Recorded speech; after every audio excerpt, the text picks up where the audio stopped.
I've been hesitant to make this video because I was just like, y'all are gonna think Bri Speaks is crazy. Y'all gonna think Bri Speaks, she's gone too far. And I'm just like, y'all haven't gone far enough. Y'all have not gone far enough. Because as long as we're enslaving animals the way that we are, it is the precursor to enslaving people. The way that we learn to train and enslave animals, the psychological tactics of giving them food and then tricking them and stuff like that, those evil little trick tactics, those are the same ones that men use on us today.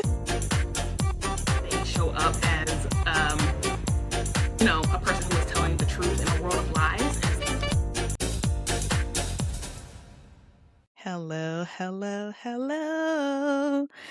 Welcome back to Bri Speaks podcast. I am your host, Bri Speaks, who created honestly, this is sure it's mine, but it came from the collective consciousness, and the collective consciousness is you and me and us and all together. So we created the seven narcissistic social hierarchies of control. I got to get used to that. But the 7 narcissistic social hierarchies of control are patriarchy, capitalism, sexism, ableism, religion, and speciesism. Ooh, yay, we added it to the chart. I'm so happy. And that is what today's episode is about, in honor of me finally adding in our official 7th narcissistic social hierarchy of control, because I kept saying honorary. No, because baby, the plants and the animals, they have life force energy in them too. They matter too. They are sentient beings too. They are a part of the collective consciousness too. And so we need to stop being narcissists towards plants and animals. And y'all, because I've been having just thoughts about this. And not only should we not, it is because we as a human species, men and women alike, became the first narcissists to life. We domesticated animals. We said we have dominion over these animals. And ladies, listen to this. And so that is how men figured out, this is our part in the reproductive process. We are the initiators, which men, the masculine energy is an initiation energy. Men are initiators. They start stuff. And usually not good stuff. Before the last 10,000 years, because we humans have been living the way we've been living for the last 10,000 years. And the way we've been living, in societies, not living off of the land, actually doing all of our work via farming, instead of just looking for it and finding it and eating it and knowing where it's going to be. The day we decided to farm was the dumbest decision that we ever made. So the day we decided to do totalitarian agriculture is what it has been termed via someone else, not me. It was an old white man with a degree. So, hopefully that's some validation for you. But totalitarian agriculture was the practice of farming for all of your food. We used to, initially get all of our food from the earth, right? We outsource, for all my business folks, we outsource all of our labor to Mother Earth / Mother Earth. It wasn't outsourced. That's the way it's supposed to be. You get your food from the earth. That is still where we get our food from. We just do it in a weird, stupid, and labor intensive way. So before we started totalitarian farming, which is farming for all your food, we got food from the earth. And then after that, we were like, okay, when we did figure out how farming worked, we would farm some. We would farm a little bit. We would farm some of our favorite foods, basically, the things we really like and we want to eat a lot of. Sure, you can farm your strawberries or whatever whenever they're in season, but the rest of your food you get off of the land. And that was also, I've learned, just a better way to live, because you have a very large diet. Your diet is very diverse. You have a very diverse diet, which we all know that life promotes diversity. Life loves diversity. No two people are the same. No two zebras have the same stripes. No two, you can pick up one cup of water from ocean and another cup of water, and if you put it under a microscope, you're going to find 2 very different scoops of water, even though they came from the exact same place. You're going to have some microbes in this one, and then you have different microbes in that one. It's diversity is the way. It is the way of life. Without diversity, there would be no life. If everything was standardized and the same, then everything would go extinct whenever one thing changed. And one thing changed and all humans were the exact same and lived the exact same way. One thing changed that was hurtful to humans. Guess what? Every single human on earth will be extinct. Isn't that dumb? Isn't that stupid? So what do we like? We like diversity. We like, okay, if something happened, one group of humans gets taken out, so sorry, but hey, everyone else is still here because we had a different way of life, a different way of living, different DNA, different strengths, different weaknesses. So you see the importance of our diversity. You understand racist white people. Okay. So, and it's the same thing with that group of white people who there have been several like all white communities who decide, okay, we hate everyone else so much that we're going to go live on our own all by ourselves. I'm gonna get back to speciesism. Just give me a second. But they end up going extinct as a community. Their communities fall apart because they don't have enough teachers, enough like they don't have just a diverse group of thought, minds, opinions in order to help problem solve, innovate, change. Like diversity is literally like so important. Like it is literally the basis of life itself, diversity, and there are people in this world who hate it. Anyways, so getting food from Earth and only based on what Earth provides, you have a more well-rounded holistic diet because you have access to a diverse diet, a diverse like things that you can eat. So people who lived off the land and didn't farm, they had a larger amount of food to eat from. And so they're like, so your body was just better. But people who practice totalitarian farming, Caucasian, European, Arab people in that section of the earth, they were sickly. They weren't doing well because all of their diet was consisted of like 2 or 3 or 4 crops, like wheat and barley. Like that's all they ate. And so they were always having all kinds of issues and problems because they practiced farming. Because they created their own food. They wanted to have control over the food and they didn't want to have to depend on Mother Earth, who is always providing, always, she don't be failing. And I understand she failed. Well, I want to say she failed white people because of the whole ice age. I have to look into that. The theory of like white people having this like lack mentality and this insecurity mentality because they are descended from people who came from a place where of scarcity, where there was ice ages and they didn't have a lot of food and didn't have a lot of access, so they was cannibalizing each other. That's what I heard. And even if that is like I mean, if that's true, I get it. I get how that could cause trauma. And only the ones who survived were the ones who were literally willing to eat their own,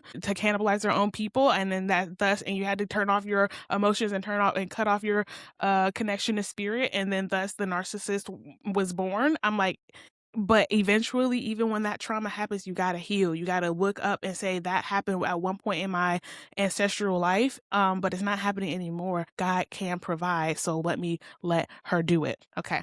So, anyways, white people always talk about how before technology and before society as we know it today, as they are in charge, before them, everything sucked and everyone was dying and everyone was sad and it was a gloomy. No, that was just y'all. That was one singular group of people on the map and it was y'all. Everyone else was fine. And I really need to get that across the planet Earth. It's like white people did not make the world. It did not make the world better, made it worse, and made it worse for more people. So going back to what we're supposed to be talking about today, I'm still going to blame white people, even though I don't know. I'm sure it wasn't just white people at this point, but I'm going to just say it and pretend like it was. We dominated animals. We took over animals and plants. And then that was when men figured out, oh, this is how we have our part in making babies. We have some magic too. And then it caused the begin, then thus the patriarchy was born, and thus the beginning of the patriarchy 10,000 years ago, and here we are today. So speciesism was the first narcissistic social hierarchy. And because of that, and that gave birth to all the other ones. So people act like, once all humans are free, everything will be free. But like, no, as long as we treat animals like they are different, like I want to say different species, like, because we're all the same. Even the animals, y'all, even the animals, we are all the same. I've been struggling to make this video. I was struggling to even add it to, my list. And this is it. This should be the last thing added to this list. It is 7. It's 7 narcissistic social hierarchies of control, and that's it. We're done. Because this is it. It's like, I've been struggling to make this video because I fear that people will call me like a I don't know. I just feel like people are never going to care about plants and animals and microbes the way that you should. And I think it's because people will feel like that means they can't eat animals if they actually love them and care about them. And no one said that. Hey, I'm not a vegetarian. I'm not a vegan. Although I'm working my way too. I have vegan days. I don't have vegan days. I have vegetarian days. And I like that. But I don't think I'm not sure if I'll ever be able to stop eating meat. It's very delicious. But it's not a moral failing to eat meat. It is as part of the cycle of life, because other animals eat other animals. It's like if you have canine teeth, you were evolved to eat meat. It's not, so you're not a terrible person for eating meat. You're just like, it's just like you have to, like, it's a part of the cycle of life. That is it. But that does not mean you have to domesticate entire species of animals and have their life be bred for the purpose of enslavement and then being eaten. It's like, that's, you've gone into the evil, you've walked into the evil, now you've gone into the evil. That's not nice. It's not right. Like, animals have the right to live their life. If you can catch an animal yourself, here's the thing, if you can catch an animal yourself and eat it and prepare it for yourself, fine. Okay, if it was given the power, again, back to the people, individual people should be able to hunt for themselves and their families, because it puts the consequences of your actions in your face. Like, you have to take the life of another animal, because we are animals too, and eat it. And it's like, if that's what you want to do, that's okay, especially if you need the nutrients. You can handle that process, and then you thank the animal for their life, for letting their life be a nutrient into your body, and then you eat it, and then that's that. But that animal lived its life up until that point as an animal. It was free. It could do what it wanted. It met who it wanted. It bred with who it wanted to breed. And then it was his turn to become an energy source for another being, who will one day, when we die, if we were actually be put into the ground like we're supposed to be put into the ground, if the funeral industry wasn't a whole industry that capitalizes off of people's dying, and we could just be put in the ground, then our bodies, as they decompose into the ground, will become food and an energy source for another form of life. We're going to tell the bugs not to be decomposers, like, because it's eating meat. Like, no, it's just a part of the cycle of life. Energy moves, energy flows, energy is always in motion. Everything is always in motion. It's never, unless it's stagnant. When something's stagnant, it's dead. But it's just like, you coming across another animal being and eating it for energy is not like, that's not evil. That is a part of the cycle of life. What's evil is enslaving that animal from birth till death, and then then its whole entire purpose is to feed you, and never has any good or positive experiences, and its life is full of nothing but suffering. The end. That is taking away, like, it's one thing to take an animal's life for the purpose of eating it. It is another thing entirely to enslave, like, take away their entire life. Like, there's, like, does that make sense? Taking away their life in the moment is like one thing, but taking away their entire life's experiences for your own benefit and gain, that's evil and narcissistic. And there's where humans have problems. We've industrialized slavery of animals. All these animals we bred so that they can pull my wagons, and these animals, like, if you befriend an animal and it doesn't mind helping you with your things, like, that's one thing. Animals do that. Like, we can befriend animals. We were befriending animals. Animals were our friends. You can befriend an animal. The animals can still be pets. If they want to hang around you, they can hang around you. But if they want to leave, they should be able to leave just like anybody else. No, it's like, I've been hesitant to make this video because I was just like, y'all are gonna think Bri Speaks is crazy. Y'all gonna think Bri Speaks, she's gone too far. And I'm just like, y'all haven't gone far enough. Y'all have not gone far enough. Because as long as we're enslaving animals the way that we are, it is the precursor to enslaving people. It's like, oh, we can enslave these animals. The way that we learn to train and enslave animals, the psychological tactics of giving them food and then tricking them and stuff like that, like those evil little trick tactics, those are the same ones that men use on us today. It's just like, the narcissism doesn't, the intelligence programming. Oh yeah, hi, this is Bri Speaks. If you're new here, when I talk about narcissism, I'm not talking about narcissism, NPD, the psychological disorder. That is such a blip on the radar of what narcissism truly is. Narcissism is a program. It is a spell. It is a framework. It is an intelligence. It is a pattern of behaviors that will show up in a person for when it'll look like NPD, but it can show up in populations, and it'll look like white narcissism, aka white supremacy. Gross.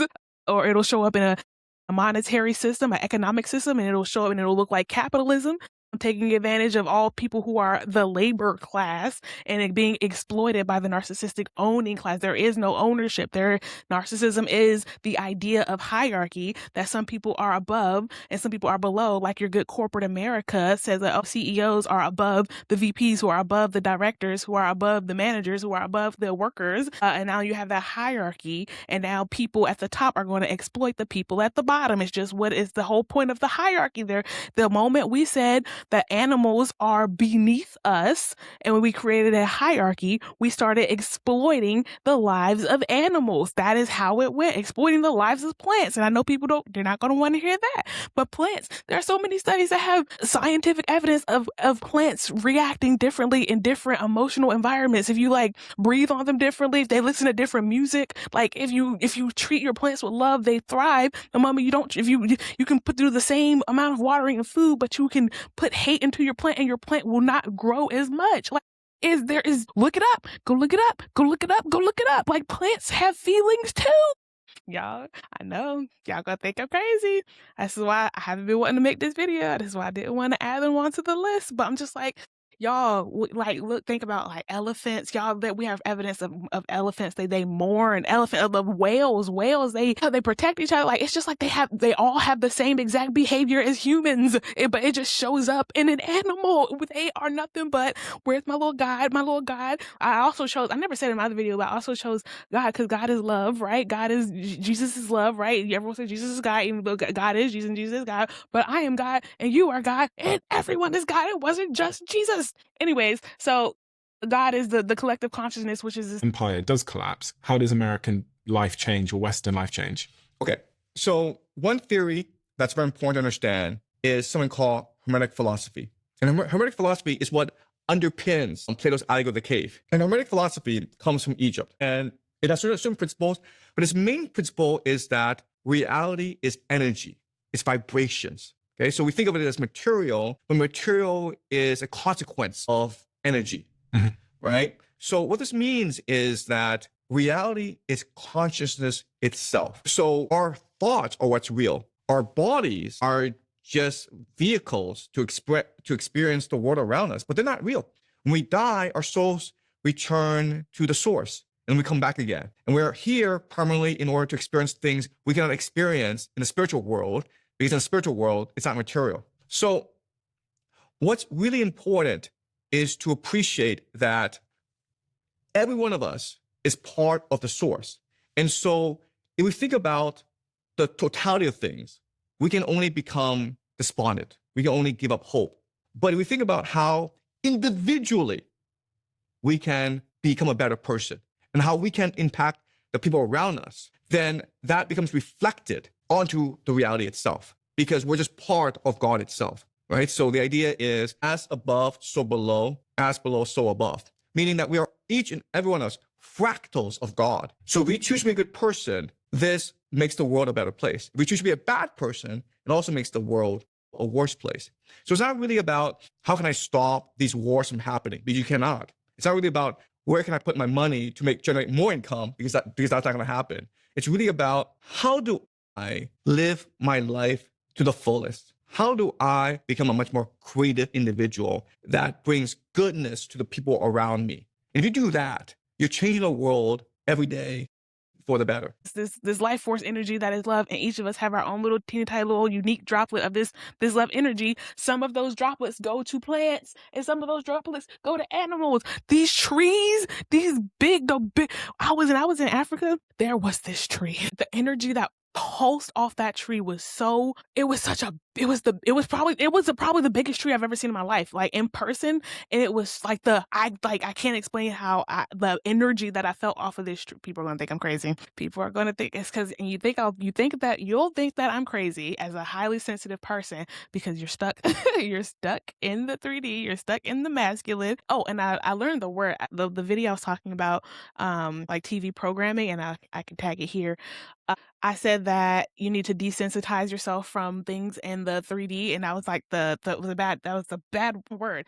It is destimulate. You destimulate yourself from the outside world. Take away all sensory stimulation, all emotional stimulation, and then you become very sensitive. You become very aware. Your awareness, it grows. Your awareness will grow. Your awareness will expand when you desensitize yourself from all the stuff. Like they always tell you don't, they want your attention in these phones, in these YouTubes, in these Netflix shows. They want your attention and they want to keep you stimulated, because when you're stimulated, you're going to be emotionally irregulated, dysregulated. And when you're emotionally dysregulated, you're easily controlled. You are very easily controlled. When you are in an emotionally heightened state, they can sell you a solution. They can sell you a dream. They can sell you hopes. They can sell you like whatever. They can move you however they want to move you, because you are not paying attention, because you are emotionally dysregulated. Your emotions are running the game. Your subconscious, your inner, your within is running the show. You think it, but you're first of all, you're within, and you're within your dark energy, your feminine energy, the yin, your yin energy is always running the show. Men and women is the unseen, your subconscious, your spirit energy, the behind, the before, the now. Well, it's all now. That's a bad example. But your spirit energy is first. Spirit is first. And then your external is second. And so the connector is your emotions. Your emotional, your nervous system is the pathway between your spirit or the spirit world and your physical body. Literally, quite literally. That is how they get to your spirit energy, through your emotions. Anyways, so what was I saying? Yes, plants and animals have their own God energy too. They have feelings too. They have their own unique essence about them too. That tree was gigantic, and like I passed it. We didn't. It was probably like maybe a mile or two like in. Like we were on a street, and beside the street, like this highway, it's trees, and so it was like probably a mile into the forest of these trees. It was this tree. It was the biggest tree I've ever seen in my life. It was like, and it was thick too. It wasn't just like a very tall tree, but like this, like man, I want to go back and see it, because that tree it was like, that was like a great grandfather tree. Like that tree had so much life energy in it. And so I was saying, y'all think that plants and trees don't have different life energy. Like when you see like y'all listen, hear me out. Okay. So we all know like dogs and stuff people have personality, dogs have personalities. People don't think about something small like spiders have personalities. I was looking at these spider channels. And like there was a spider keeper, and she had all these spiders, and they were the same species of spiders, but all of the spiders, when you looked in their little homes, they all had different webbings. Like their webs were they were all very unique. And then there was this one spider that I'll never forget her. Her webbing was like the beekeeper, like the spider keeper, she was talking about this spider and how she she's basically she was like a rather shy spider. And so like all the other webbings were like if they was in a box, like you could like go into the house, and it was like the webbings were like on the outside of the box, like toward the door, like toward the front, like very accessible webbings. But this one shy little spider, her webbing, it was like in a there was they all had a house inside their house. Like the cage was like one thing, and then inside the cage they had a house. So inside the cage, most of their webbings was outside of their house, but within the cage. But this one spider in the back, she had her webbing like right outside her house, and and the owner was talking about how her as a spider, she's like a shy spider in general, and so it's just like all of their webbings were very distinct, and like their personalities kind of matched their webbing. But this one, hers was like it was a distinctly special webbing, but it matched her personality. And it's like these are spiders, and they have different personalities, y'all. Okay, and so when you think about plants, hear me out. You can look at a group of trees, and they'll be the same trees, but their branchings will be different. Their branching, no two trees will have the same branching, and that is because when they're growing, it's a part of their personalities. Y'all think I'm crazy? I know y'all are gonna think I'm crazy. Oh, Bri's lost it. She's gone off the deep end. She's talking to the trees, but it isn't, because it's spirit first. So like, the spirit energy that is growing in those trees and with the trees is manifesting into their branches, into their leaves, into the patterns of the way that they grow. Yeah, no, they can't walk around, but they have energy, energy. So even the plants should have dominion over themselves, the animals. And then when everyone has dominion over themselves, everyone has control over themselves, everyone has true sovereignty, and whoever they manifested to be in this 3D at this time, balance will ensue. Everyone will play their part, being the little piece of God energy that they were uniquely created to be. And when you put all of that uniqueness and diversity together, it creates like the most beautiful mosaic picture in the whole world. It creates peace. It'll create harmony. It'll create balance. Like maybe initially things will be a little, even in the balance that will be created, it'll still always balance in nature looks like it looks like a frequency, y'all. It looks like a wave. It's never it's never a flat line. Even to stay alive, you have a heartbeat. Because everything is motion, everything is moving, everything is energy. Energy is always in motion. There is nothing in the world that doesn't exist in a frequency wave, a vibrational state. Everything is always moving at all times, unless it's dead. But even in death, your flesh is still moving. It's still in motion. Or even in death, there's still motion. It's just maybe a little slower. So yeah, no personality. Everyone has personality. Every living cell emits biophotons and maintains an electromagnetic field, and this includes plants, fungus, bacteria. Like all life has that God energy inside of us. And because that energy is there, we all deserve to be able to exercise it equally and freely amongst ourselves. And once we will do that, I was saying earlier that that balance is not going to look like perfection. It's not going to look like everything is the exact same all the time. That's crazy. That's never how it's going to look. It's always going to look like it's a little up, it's a little down. It's a little up, it's a little down. It's a little up, it's a little down. Things are going to be a little bit great, but it's never supposed to go to the extremes. The extremes only happen when balance has been thrown out of whack. The extremes only happen when humans try to take control of everything that is God, which is crazy. We are God, and that's great, but like the way God is we only have control over each of our individual selves. Like that is like, and then when we all come together as a collective consciousness, we can control a lot. The more energy we put together, the more we move as a collective, the more we can do. But that doesn't mean that we abduct the entire collective consciousness for our own well-being. That's nuts. And nor does it mean that we're like, just because if we all come together as one mass of energy, that doesn't mean that we have to standardize ourselves. We're never supposed to standardize ourselves. We're always supposed to learn how to live in harmony as we are, and in balance as we are. And it's never going to look like perfection and peace all the time. It's going to be some bickering. It's going to be some people who don't like each other. It's like, and that's okay. It's a part of the collective. It's a part of all of us being a different individual being. If we weren't different beings, there would be no conflicts, but then there will be no fun. there will be no different experiences. There will be the whole point of all of us coming to the 3D is to have experiences. Now, to have good experiences or to have bad experiences, that's up to you and your unique piece of collective consciousness.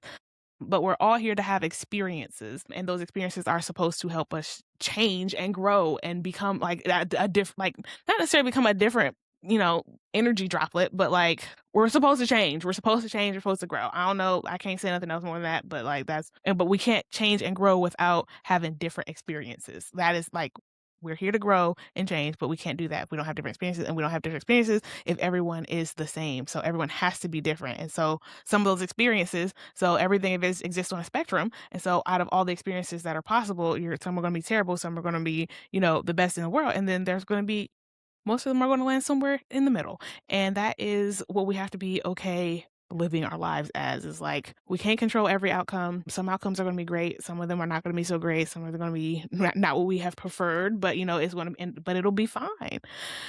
All right. I didn't mean to step up on this soapbox. Let me step back down. As another way to further prove the life force, sentience, and intelligence of animals, I wanted to put in this psychic on TikTok that I've been following, and she's lovely. Well, so this is another like what the fuck session with a cat, and I'm gonna like read you the whole thing, not the whole session, but her mom wanted me to ask her if she can see into other realms, and we were down the rabbit hole, okay? And I'm literally going to read you everything from me asking her that question. So I talked to a cat named Chloe Marie. Of course, was a cat. She was living. So I said, your mom wants to know if you see into other realms. And she said, of course I do. Who is she kidding? I'm a cat. We all do. I can access any dimension. I can see the various ones. I can flow back and forth. I can leave my body and come back. I can do 1,000 different things humans can't do.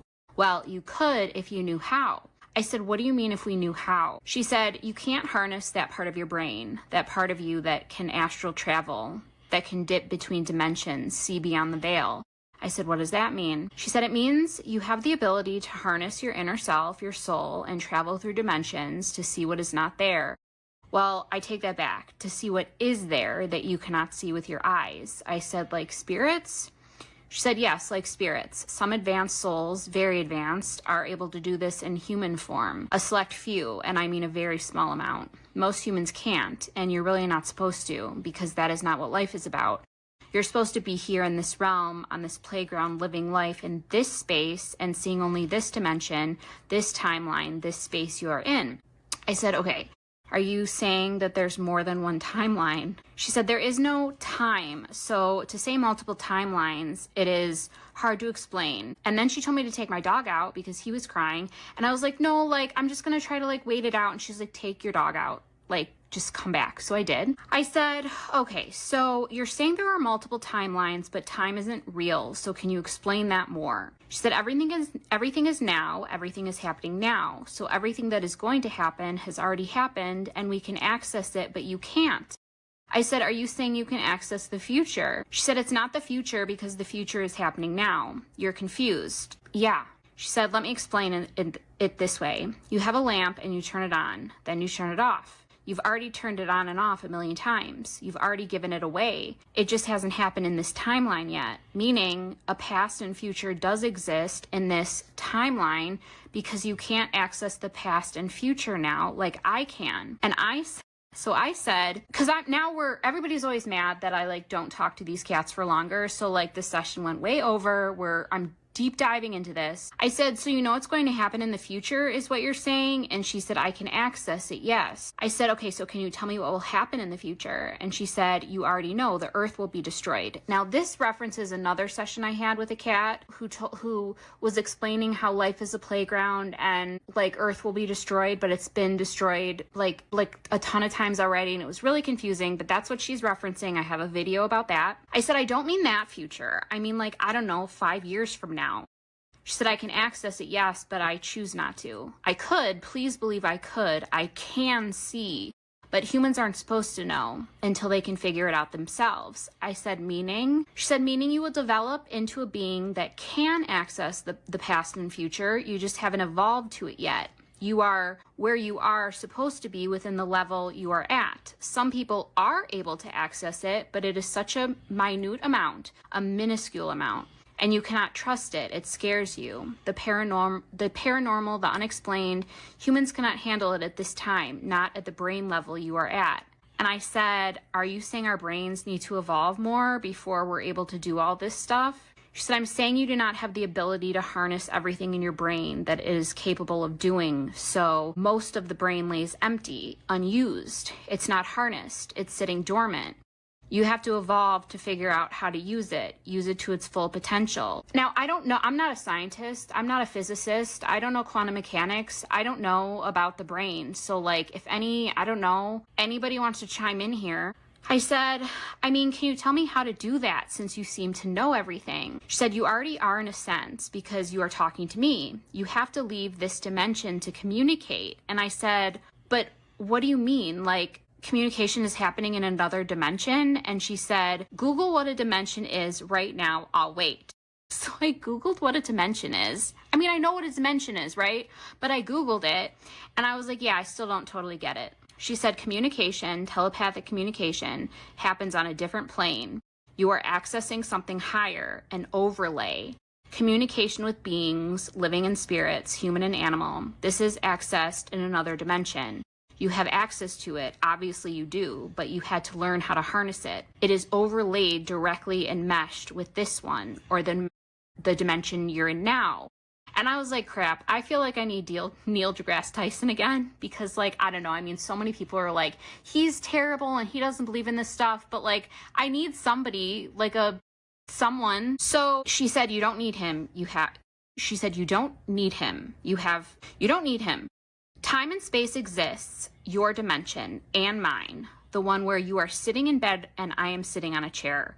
But communication, telepathy, that is happening on a different vibration, a different dimension that is flush with the one you and I are in now. It's like when you lay pepperoni on a pizza. The pizza is a pepperoni pizza, but the pepperoni, in this case, telepathic communication, is laying directly on top. I don't know if this is making sense. And I said, I mean, sort of, but like, who knows where your mom is at right now listening to this? And she said, should we conclude or do you want to continue? And I was like, I mean, is there more you want to share about this? Because like, I'm listening. She said, you are harnessing a part of your brain that can access telepathic communication in a dimension overlapping your own, our own, as I am in it with you. Everyone has this ability. They just haven't harnessed it, like time travel, the instant movement. And I was like, okay, what do you mean by instant movement? Because like, I feel like I'm in like a science fiction like movie. She said, I mean, you think of a place and you are there. And I said, but that's impossible. We can't just move our bodies instantly to a completely different area. We have to walk or fly. We have to be transported by something, being our legs or something we are in to move us. She said, no, you have the ability of instant travel. You just don't know how to do it. That part of your brain hasn't evolved, hasn't learned or even discovered that this is something that is possible. You will. And I was like, I mean, not soon. And she said, oh no, not soon at all. It will take a very, very long time. I'm just telling you it's possible. And I said, what you're talking about like sounds like magic. Like it's not real. And she said, it's real. It's just not real in your timeline at this time, the dimension you're in and the level to which you have evolved. In spirit, there is no time, space, or barriers. You are aware of your abilities, just not when you are in body. Once you enter body, you are restricted to the limitations that are currently set on how far you have evolved.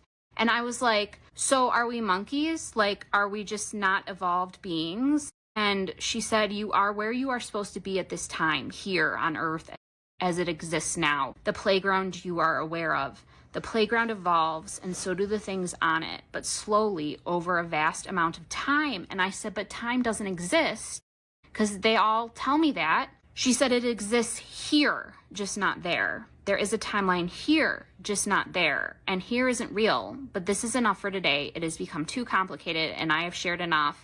And then she was like, one of my other cat friends can like discuss this with you more, but I'm done. It was really cool. And if you're sitting there right now being like, what is this girl talking about? Please watch my pinned video, but also watch my video called How Is a Cat Seen the Matrix? Because that explains stuff too.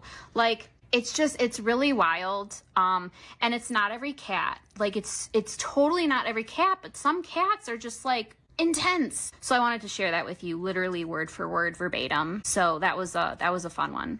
Oh, she is lovely, but I will say there are several times where she's having conversations with these animals, and I'm a little disappointed in her lack of empathy. I'm just like, how are you a psychic who can talk to animals? Which again, all of us can talk to animals. She'll tell you herself that she took a course, and then the course worked, and she took the course like with no expectations that she would come out of it having any sort of ability to talk to animals, and it worked. And so she's like, you can take the course yourself, and so that is how she learned how to talk to animals. And I'm just like, great. It's another example of like everyone is Jesus. Everyone can do amazing, wonderful things. Like, man, y'all could look up some of the like the Buddhists who can like do a handstand on one finger because they can put all of their energy. Here, let me show off my manicure. They can put all of their energy into their finger, and so they can like literally like do a handstand on one finger. We have human beings are such incredible beings, and we could do so much incredible things if we weren't distracted all the time by all the crap that they put in our face. If we weren't dysregulated all the time because they're always fudging with our emotions. Man, the world could be so grand. I always say that the world could be so grand. But no, we have bills and insecurities. One thing she does say is that like animals are here to be our friends. So like when we have a pet, it's like, again, it's nothing wrong with having a pet. I'm like even thinking about, again, I don't like the pets that are bred. I don't like the captive and forced breeding of life force species. And it's just like, if we did, everyone thinks that we have to do that to survive, but if we didn't do that, maybe a lot of us would go right now if we just stopped altogether, of course. But I know there is a way, because again, anything is possible if we put our minds to it. I know there is a way that we could like sustain the life that is on planet Earth as it stands today while still transitioning to in a sustainable way, while transitioning to an even more sustainable way of essentially allowing Mother God Green Earth to run the show again. I'm just like, when she was running the show, things were fine. Things were fine. Everyone was provided for. But I'm like, so could she sustain 8 billion people on her own without any artificial activity? No, I don't think she could. And so we would need to use technology, which we have all this goddamn technology and still got all this suffering. I'm just like, why are we have what's like the fact that y'all think that there's no cure to cancer? It's like, it is 2026. Y'all think they don't got the cure to cancer. And it's capitalism. That's capitalism for you. Anyways, yeah, with that said, there is a cure for everything, including how can we sustain 8 billion people without having to farm per se? Like, how can we do it? And how can we give the power back to the people? How can we put greenhouses in everywhere? Like, greenhouses being a standard of, like, that's a standard thing in every house everywhere. Like, there's a greenhouse attached to your house, or like everyone in the neighborhood, right? We all each have our, if you live in this house, you're in charge of the strawberries and the bananas because that's what's in your backyard, because you need some longevity. You can't just, some things you don't want to have to replant every year, where every time someone moves or something like that. So anyways, every neighborhood could be planted up, which I thought about. Every neighborhood could be a circle, right? First of all, and that'll just promote more community instead of lines and rows. And then the backyards or the forest surrounding the community or what have you can all be, everyone can have their, like, again, if you move into this part of the neighborhood, then this part is responsible for making sure we got, lemons or tomatoes or whatever. Yeah, and then that's it. And then we have like maybe a middle, maybe somewhere in the middle will be like the market where everyone puts all of the right fruits and vegetables, and then everyone in the neighborhood could come and get them whenever they need it. There's just like, if you just actually sit and process and think, how can we live sustainably and not put a government or a job in between people and food, and food between people and sustenance? Why can't people just go get their own food? Why can't people grow their own food? Like, oh, because they have to do jobs. I'm just like, what is a job for? To get money. What is the money for? To buy food.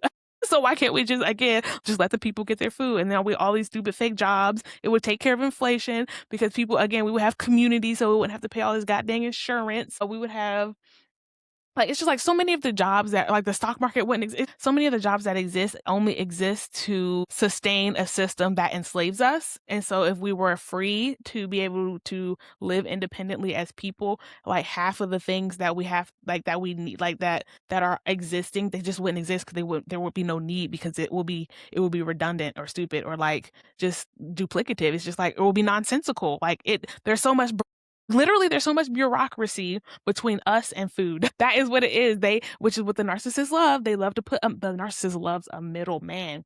Like, that is their favorite thing, is putting the hurt and harm here, putting themselves here, and then putting something, anything, doesn't matter what it is, in between. As long as something is between them and accountability, and that's where bureaucracy grows. And this is why middle management and VP, like, this is why middle management and VPs and them get so much money while they are not the ones who are actually producing the products. Like, y'all hear all of these. Let me put up a narcissistic social hierarchy. Here's just a quick flash of the graph to help everyone remember that for one of these is all of these. All these things are the same. They are all an expression of the same system, the same intelligence, and it's impacting all of us the same exact way, but just in a parallel facet. Okay, but they're all the same. Yeah, so for capitalism is bureaucracy between us and food. It is the middleman between us and food. That's all capitalism is. That's all this government is. Like, I'm not a fan of the middleman. Where there's a middleman, that's where waste happens. That's where lack of efficiency happens. That's where exploitation happens. That's where taking advantage of that happens. That's where manipulation happens. Like, all of this, connect me directly to source. Connect me directly to the person in charge of the food that is being grown. That is source. That is God. Like, that is the Mother Earth as she stands. Like, give me her and her me to me. And that's it. That's all I need. I don't need a job. My job is to make sure I get myself some food. That's it. People don't want to hear that. People feel like, oh, I don't know, like, it's dirty to get your own food, or like, I don't know.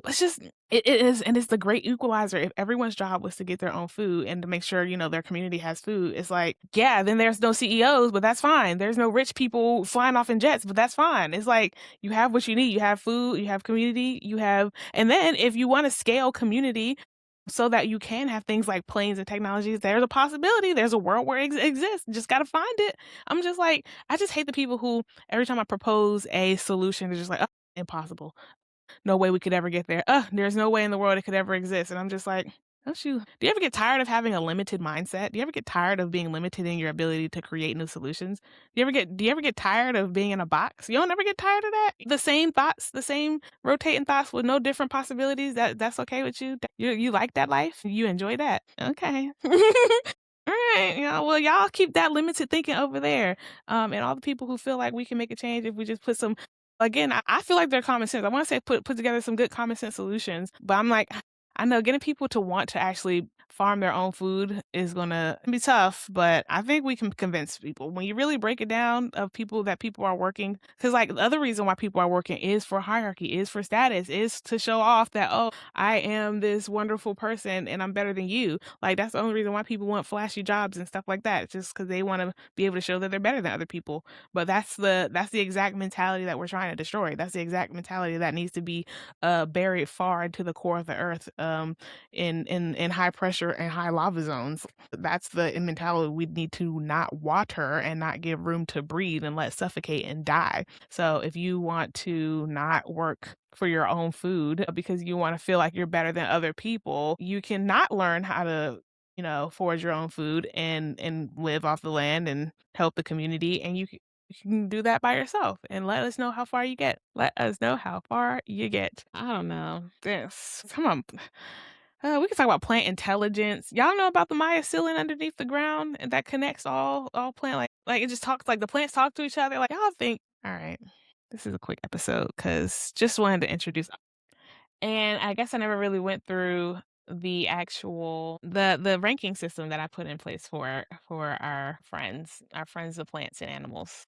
Okay, this is our new 7 narcissistic social hierarchies of control, and with our latest edition, which is speciesism. So speciesism, we are placing as the perceived utility to humans. And if you're new here, quick recap. Each of these are narcissistic systems of control that rule us, like that control us through a respective mechanism. Each of these are systems of narcissistic control that are placed on us from birth, that we're indoctrinated into and we grow up in and are steeped in. And each of these things controls us through it places our value on these hierarchies based on as a social status. So it'll manipulates people's minds to think that these social hierarchies, one, that they exist, or even if they think they don't exist, it makes them think through this lens no matter what. And then we have to wake ourselves up and unindoctrinate ourselves. And so patriarchy tells us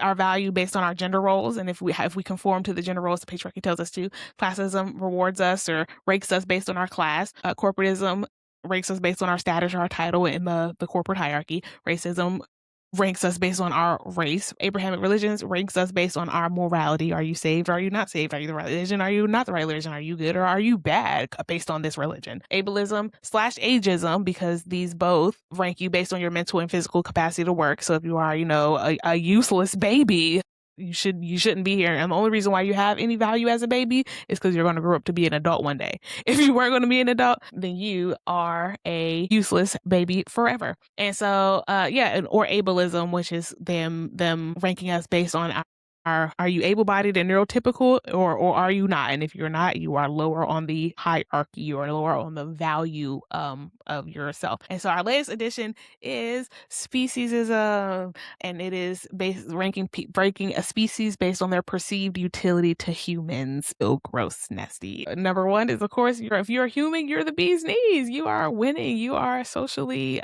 the hierarchical master. If you're a companion animal or a animal used for emotional or social utility, and of course you are a very valuable animal, like helping humans with their emotions. Oh my goodness, You're so worth it. If you are a commodity animal, you are still valuable to humans because you have economic utility, and we humans love a good, economic anything. So if I can sell you, if I can eat you, if I can sell you, or I can use you for work, you're a little bit higher on the hierarchy.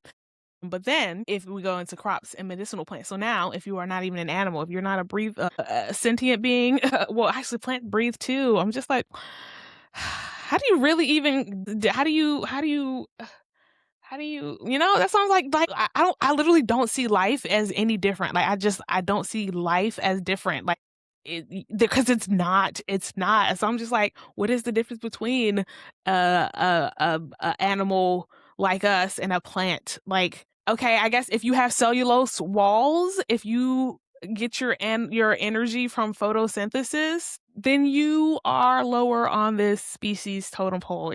When you say it out loud, I'm just like, but if I didn't like, it's just like the lower people on these rankings, like we're putting like people who are sure unemployed, but like even people who are individual contributors at corporations, like the working class, we're putting people who are the producers of the products at a lower ranking than the people who consume the products. That just doesn't make any sense. And so to sit here and be like, oh, crops and plants who take the energy from the sun and put it into a nutrient dense item that we can then consume because we can't get energy from the sun the same way that they can, they're the problems. They deserve to be objectified. I just don't. They deserve to be enslaved their entire lives. Plants is a little different because like they can't move. They can't move no matter what. So even if you plant plants, it's like they're plants. They're like, you're not enslaving plants. You can't enslave plants. They can't move. And so that's like they were going to be wherever they grew no matter what. And so by you growing them where they are, you're not really hurting them. It's not, plants were made to be eaten. Plants were made to be eaten. They were literally made to be eaten. But so yeah, crops and medicinal plants, they are useful to humans, but not, not emotionally utility. It's just, biological utility is what I put this in. This is where I said, this is like plants you can eat. And medicinal plants. And then finally, I put background life, which is wild flora, microbes, pests, and other life species that are not directly domesticated or controlled by humans. If you are not directly domesticated or controlled by humans, it's because you're worthless. We didn't take the time to domesticate and control you because you have no perceived utility to us. It's like you probably do, and we just don't know it because we're actually the dumb ones, but we're narcissists, so we'll never admit that out loud. And so if we're not domesticating you, yeah, sure, consider yourself lucky, but also you're unlucky because if you were domesticated by us, the humans, you would be able to grow more. You would be able to have more. You'd have your leaves and your seeds spread everywhere. Isn't that what you want? Oh, what? You said you just want to live your life the way that you were meant to live your life as the plant that you were created to be? Stupid plants. Plants are dumb. This is why plants are dumb. That's why we control you. We're humans, the smart ones. That is the conversation we have. Humans have what, I know that sounds like, I know it's just, do y'all see it? Do you see what I see? Do you see what I'm talking about? How it's so stupid to be thinking that any one life form is on top of another life form in any way, shape, or form in any of these faculties of life. I hope this makes sense to people because I'm just like, when you think about it from the feminine, from the spirit realm, not from the masculine, from the 3D, even when you think about it from the masculine, from the 3D though, I'm just like, even when you think about it through like a literal, like a biological scientific lens, it's like to still think that we have the right to control animals, these incredibly smart social like octopuses. Like I'm just like I could just go literally any animal in all of the animal kingdom that is a mammal that we can more easily even not mammals. It's just animals and plants are souls too. I almost want to say animals and plants are people too because they're people too. They're just people in animal bodies or people in plant bodies, but they're still people too. They're still spirit energy who deserves to live their life the way that they came down to live their life, and their good and positive life experiences should not be stolen from them just because they were not born as a human being. That's weird, is narcissistic, is gross, and is crazy. Yeah, you can eat your animals, but yeah, that would mean that you have to capture or even if you, again, my problem is like the scale. The scale is really a big issue that I have. I'm like, if we can bring everything back down to the community level, 'cause I'm like, if we want to have a neighborhood, no. I want to say if you want to have a neighborhood butcher, like you can outsource all of the butchering to one person. But I'm also just like, no, because then you take the power of butchering away from the community, and then people will no longer be able to do it. I'm like, I feel like every single skill for survival, from planting to tracking animals, or I don't even like tracking animals, but I mean, hey, again, you gotta do what you gotta do. Finding, tracking, killing, and eating animals, and growing, understanding plants, understanding wild foliage, understanding where things grow. Like all of this stuff should be primary education curriculum. Like this is what we should be teaching children. It's like self-efficiency, self-autonomy. Like that's what Native Americans used to teach our kids when we were like, it's like we can stay in cities. Y'all want to be in cities? That's fine. Y'all want to have technology? That's fine. But we can still transform our education system to teaching children self-sufficiency so that they understand the earth better. They work with the earth better. They understand how it's a priority to understand the earth and then work with her. And so when they grow up, their culture will not be like, oh my God, like go touch grass will not even be a phrase that has to be said. It's like grass will be touched, and every day as a large part of the curriculum to have kids be outside. Like it's just I'm just like, people like are gonna call me crazy, and I'm just like, no, I'm not crazy. I'm not crazy. All right. So this is our newest social hierarchy, seven narcissistic social hierarchies of control, our 7 in shocks. I occasionally call it the in shock, NSHOC, in shock. You get it? I don't know. It's our 7 in shocks. I also, if you have seen recently, I have created, can I zoom in? No, I can't zoom in, but I've created a logo. You can see I've placed it here. And you may have noticed it in my new intro. I put my little logo up. And so here, I'll take 2 seconds to talk about my logo. Sure. Okay, so this is my new logo for Bri Speaks. Ooh, yay. Ooh, I hope you like it. It is obviously, it's an inverted triangle representing the collective over the few, the majority of good people over the a few awful, narcissistic, evil ones. It represents the womb, right? It represents the feminine. It represents dark space energy, which is the void, the without before the within. It represents spirit realm. It represents just like goodness, all the things we need in the world. Anti-hierarchy. It represents obviously down with all hierarchies. So that's the frame. On the inside is the tree of life. I wonder why Bri would choose that. Along with the highlighted yin and yang. This is yin. Yin is the dark energy. This is yang. Yang is the light energy, or the masculine energy, or the feminine energy. But we all have we all have both a balance of masculine and feminine energy in all of us. I always do this.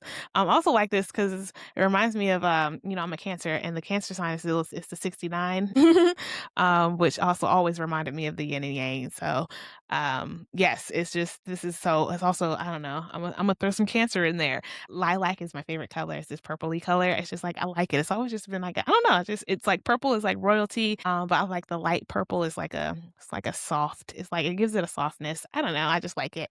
And then I like yellow, and I chose yellow for like this highlighty color because I feel like yellow is bright, yellow is joy, yellow is sunshine, yellow is energy. It's like, it's good. I like lilac, and I like yellow, and then Bri Speaks. Okay. All right. So that is it from. Okay, that is it for me. That's it for me for today. I hope this was a good episode to help people better understand why we should not domesticate and treat animals the way that we do. And I know people are going to be like, "Oh, what? You just want animals to roam free?" Do you know whose channel you're on? Did you listen to anything I just said? Yes. Yes. Part of the primary curriculum will be to understand animals and animal behaviors. But I'm like, here's the thing. When you approach animals from a non-human, so another part of the narcissistic programming is to feel like everyone is out to get you all the time. You feel like everyone is trying to dominate you, and so you have to try to dominate everyone first. Like, that is narcissistic programming. And so when you actually approach animals without fear that they're going to attack you, without fear that they're going to harm you, without fear that they're going to dominate you, one, they can feel your energy, so they know when someone's approaching them like on edge already. They can feel that. Like, if someone walks up to you and they look very afraid or like scared or like they're going to attack or pounce, like, wouldn't you back up? Wouldn't you be like, this is weird? When you get on your defense, right? So humans don't understand that they are the ones creating the energy of like fear and attack when it comes to animals. It's not that they are doing, like, it's not the animals who are doing it first. It's not the animals who are uncontrollable beasts who are just, living off of their animal instincts, which is like, you would think that, but it's not true. I mean, of course there's going to be your starving animal here and there, but in general, when you approach animals with like just like love, peace, and curiosity, they're also like, okay, what's up? Like, I've never seen a wild animal in the wild, and I've never been attacked by a wild animal. I've never been, and I'm a person who's in the wild a lot, and I'm a person who's seen wild animals, but I don't look at a wild animal. Like, I left one of my recent videos, there was a spider in my house, and I caught the spider and then showed it to you guys. And I left that, and I almost edited it out. I'm just like, I don't know, people don't think I have spiders in my house or whatever, but I'm just like, first of all, spiders, whatever. I'm in the country. There are bugs, but I left it in there because I'm just like, yeah, I know for the fact that most people would see a spider and then they're like, oh my god, a spider. You see that, and that is it, and that is it. So if it is a spider there and the spider wasn't going to bite you, you're panicking. Now sure, I've had bees. They float on me all the time. They touch me all the time. If I see a bee, I'm just like, oh, it's a bee. He's trying to see, are you honey? Are you a flower? Can I eat you? No. They don't sting flowers. If they think you're a flower, they're not coming up to you to try to sting you. They're coming up to you to explore because they're curious. Are you what I need? No, you're not what I need. Okay, well, I'll go away now. And that's what happens. But the moment a bee comes and everyone starts, a bee, and then you start flying, then you attack the bee, and then the bee becomes erratic, and now the bee knows it's under attack. And so when now it's going to try and sting something or someone to defend itself. And yet people are just like, oh no, the bee, like you see beekeepers all the time. Like they do get stung because they're usually messing with the bees. But like if the bee comes and lands on you, stay calm, let it explore, and then it will leave. I promise you, the bees don't want to sting you. They don't want to die. A lot of them die after they sting. They don't want to sting you. They don't want to. I got all these cats are out my outside. Like whenever I go outside, I'm just like sitting in the sun because cats also love sitting in the sun. I'm like, maybe I'm part cat. I do love it. And I love the feminine and the feline. I don't know. Maybe I'm a part cat. Cats are smart. Y'all just, I'm gonna do another Lori video because the cats know. But yeah, so I always sit outside and it's just like, there are all these stray cats outside. And I don't even like calling them stray cats because that's another thing I meant to say earlier. There are all these cats outside and they'll just look at me and I'll look at them and I'll say, hey, and they'll say, hey, and then they'll look at me if I'm like doing yoga or working out. And then they'll, after they're no longer of interest, they will go and walk away, but they don't try to attack me. That just doesn't happen. And I was saying, I don't even like the term stray animals or stray cats because I was talking to my cousin about them, and she was like, oh yeah, sometimes we'll capture them and take them to the vet, get them fixed, and then, release them again. And I'm just like, it triggered a memory in my head. And that as a child, I remember people in my neighborhood doing that because we had a lot of like stray dogs. And I'm just like, but again, the dogs were not attacking people unless they had been attacked before. Some of those dogs were traumatized because of human interference.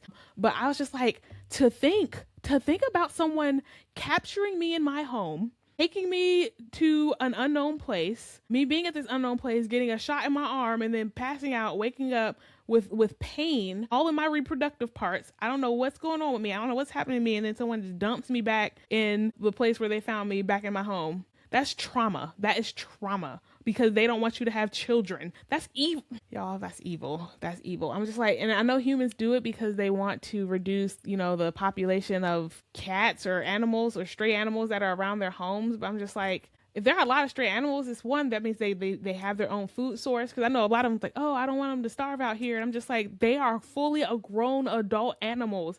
They've been alive for years. If they haven't starved yet, I don't think it's going to happen tomorrow. Like, what are you people thinking? Like, oh yeah, because they can't take care of themselves. They've been taking care of themselves just fine. They're adult animals. They're fine. And so it's just like, you're saying, so you take away their ability to reproduce. Like, biological species reproduce when they are feeling like they are in a place of abundance. Okay. The right now, the population of all of the globalized, modernized,